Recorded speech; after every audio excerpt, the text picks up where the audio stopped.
प्रिय देशवासियों, यह वीडियो खास देश प्रेमियों के लिए है, हिंदुओं के लिए है। एक ज्वलंत विषय हमारे सबके बीच आज चल रहा है, वो है कावड़ यात्रा के दरमियान सभी दुकान को अपने मालिक का और अपने काम करने वाले लोगों का नाम लिखना आवश्यक। ये इसलिए है कि हिंदू धर्म में कोई भूल से भी मांसाहारी ना खाए, और दूसरा इसलिए जरूरी है कि इस देश के अंदर मुसलमान खुल्लम खुल्ला बोलते हैं कि थूक लगाकर बेचना उनकी श्रद्धा है। तो हिंदुओं के मुसलमानों के यहाँ से लेकर थूक लगा हुआ खाना कोई आवश्यकता नहीं है, और इसके लिए सरकार को और कोर्ट को भी इस पर सोचना चाहिए। खुले आम ये लोग बोलते हैं, खुले आम थूक लगाते हैं, इसके बावजूद भी कोर्ट में किस्से भी आ चुके हैं। इसके बावजूद भी इस तरह का फैसला करना कि नाम लिखने में समझ में नहीं आता क्या फर्क पड़ता है, कौन सा संविधान का कौन सा आर्टिकल नाम लिखने से उसका विरोध होता है। कोई चीज का विरोध नहीं होता।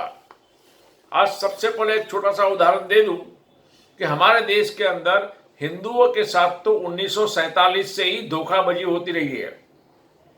1947 के साथ ही मुसलमानों ने अपना नाम बदलकर इस देश में गलत काम किया है। पहला उदाहरण लीजिए, हमारे देश के पहले प्राइम मिनिस्टर जवाहरलाल नेहरू, ये मुसलमान हैं, मुसलमान थे। आप सोचिए, मुसलमान होकर नाम रखा जवाहरलाल नेहरू, वो भी आगे पंडित। यानी मुसलमान ने हमारे देश में पहला प्राइम मिनिस्टर बनके ही हिंदुओं को धोखा दिया। दूसरा उदाहरण लीजिए, इंदिरा गांधी, मुस्लिम। आप मुझे बताइए, ये भी धोखा हुआ। राजीव गांधी, ये भी मुस्लिम। और आगे तो पता ही नहीं है, क्योंकि एक फॉरेन रिपोर्ट आया था, उसमें ये मैंने पढ़ा कि राहुल गांधी का डीएनए राजीव गांधी के साथ मिलता भी नहीं है। अब मुझे बताइए, जिस देश के अंदर इतना बड़ा गलती पहले से होता हो, वहां पर अगर देश की जनता नहीं जागती है, हम और आप अगर चुप रहते हैं, तो हमसे आपसे बड़ा बेवकूफ कोई नहीं है। संविधान की बात करते हैं, इस देश के सुप्रीम कोर्ट, मुझे समझ में नहीं आता वक्फ बोर्ड का कानून कैसे बन गया। विश्व के किसी मुस्लिम देश में भी ये कानून नहीं है कि जिस प्रॉपर्टी को चाह उसके बाप की प्रॉपर्टी हो गई। ऐसा कानून संविधान में किसी प्रकार का परवानगी नहीं है। ये दादागिरी से बना हुआ कानून है, जिसका विरोध आज की तारीख में सुप्रीम कोर्ट भी नहीं कर रही।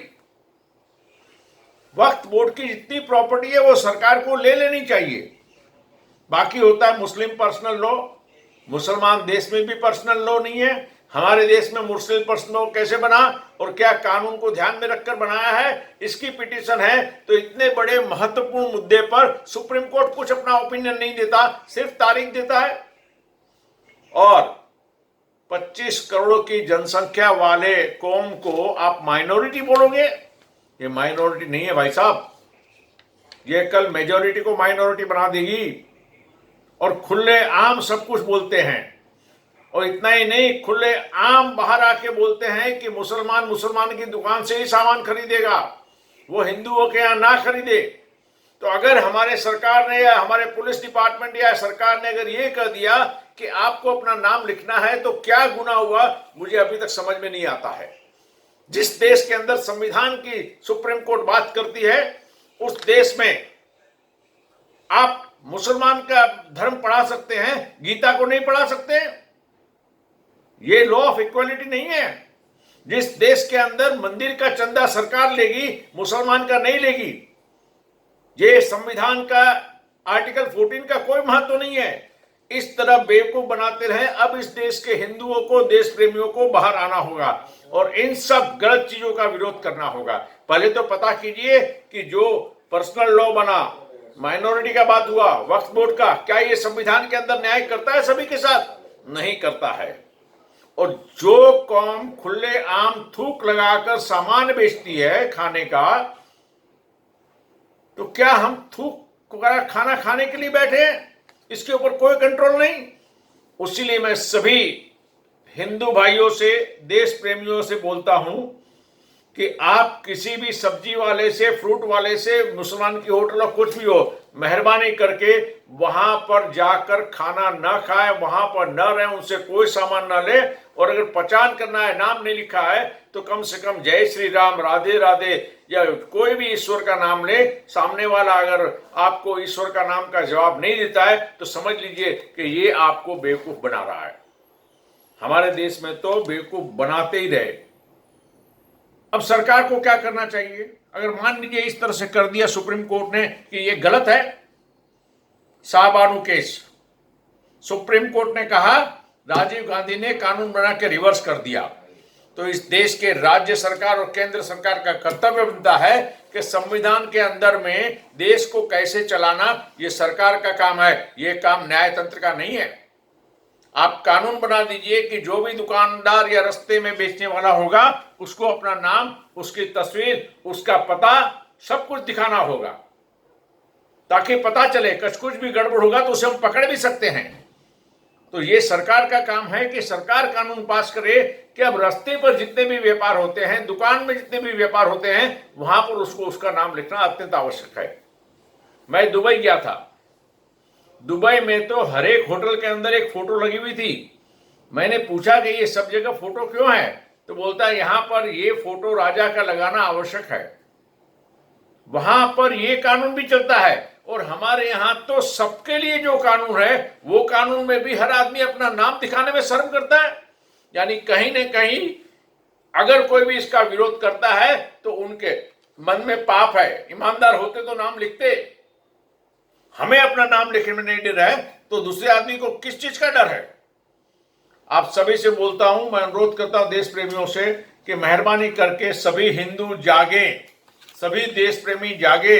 और खासकर मैं इस देश के पढ़े लिखे देश प्रेमी हिंदू एडवोकेट से अनुरोध करता हूं कि प्रत्येक राज्य में अगर हिंदू एडवोकेट को देश प्यार है तो कम से कम ऐसे गलत कानून का कोर्ट में जाकर विरोध करें। फिर चाहे वक्फ बोर्ड का हो, चाहे पर्सनल लॉ का हो, चाहे माइनॉरिटी का हो, चाहे गीता का पाठ न पढ़ाता हो, इन सभी को कानून में परिवर्तन लाके न्याय हो जाए, ऐसा काम करवाइए। और प्रत्येक व्यक्ति को कंपल्सरी लाइसेंस मिले, नाम मिले, फोटो मिले, सब कुछ मिले, ये करना अत्यंत आवश्यक है। तो जो कानून उत्तर प्रदेश में बना था सही है। अब सुप्रीम कोर्ट पर इस पर सोचना है। देश को चलाने का काम सुप्रीम कोर्ट का नहीं है। अगर नाम लिखने के लिए बोल दिया तो सरकार ने कोई गुनाह नहीं किया है, उस पर रोक लगाना मतलब कौन सी संविधान के कौन सी चीज का गलत किया? जिस देश के अंदर आर्टिकल 14 में मंदिरों के पैसे ले लिए, मस्जिदों के नहीं लिए, सुप्रीम कोर्ट को शर्म नहीं आती है? माइनॉरिटी 25 करोड़ की बस्ती हो उसको माइनॉरिटी बोलते हैं, शर्म नहीं आती है? पर्सनल लॉ विश्व के मुसलमान देश में नहीं है, वो हमारे देश में बन गया और उसको सुप्रीम कोर्ट समर्थन करती है। इसका कारण यही था कि हमारे देश में पहला प्राइम मिनिस्टर ही मुसलमान था, दूसरा प्राइम मिनिस्टर भी मुसलमान थी, तीसरा प्राइम मिनिस्टर भी मुसलमान था। इन लोगों ने मिलकर हिंदुओं के साथ अन्याय किया है और आज की तारीख में सुप्रीम कोर्ट इस पर अपना फैसला भी नहीं देती है। नाम बदल कर गलत करना नहीं है, गुनाह है। कितनी लड़कियों को नाम बदलकर बेवकूफ बनाकर मुसलमान बना गया। मैं सभी से अनुरोध करता हूं, खास करके एडवोकेट से, देश प्रेमी एडवोकेट से जो हिंदू हैं, अपने राज्य में इस तरह के गलत कानून का विरोध करें, आगे बढ़ें और सभी हिंदू मिलकर अब कम से कम थूक वाला खाना ना खाएं। उनके द्वारा किस तरह का होता है, मैंने एक बार पढ़ा था कि लंदन में भी होटल पूरी उन्होंने उसको खत्म कर दी क्योंकि वहां पर गलत तरीके से लोगों को खाना खिलाया जाता था। तो ऐसे कानून हमारे देश में बनने चाहिए और बड़ी कड़ाई के साथ पेश आना चाहिए। जय हिंद।